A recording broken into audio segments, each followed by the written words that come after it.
વડોદરામાં ભાજપના કાર્યાલયના નિર્માણમાં ભૂમિકાને લઈને સી.આર. પાટીલનો સતીશ પટેલને ટોણો. કહ્યું કાર્યાલય માટે ફંડ ભેગું કરવા મારે જ ફોન કરવા પડ્યા. સતીશભાઈથી કોઈ પાપડ ફૂટ્યો નથી.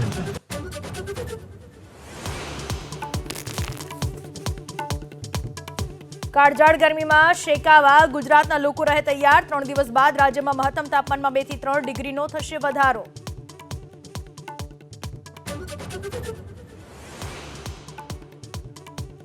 પોરબંદરના દેગામમાં સરકારી અનાજ સગેવગે કરવાનો આરોપ. સરકારી ગોડાઉનમાંથી 1 કરોડથી વધુની કિંમતના અનાજના ઉચાપતની ફરિયાદ દાખલ.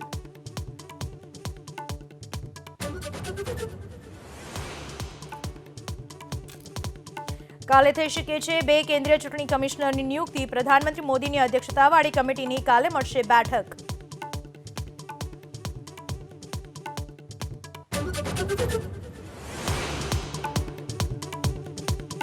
ચૂંટણી બોન્ડને લઈને એસબીઆઈએ ચૂંટણી પંચને ડેટા આપ્યાની સુપ્રીમ કોર્ટને કરી જાણ. 15મી માર્ચ પહેલા ડેટા વેબસાઇટ પર અપલોડ કરશે ચૂંટણી પંચ.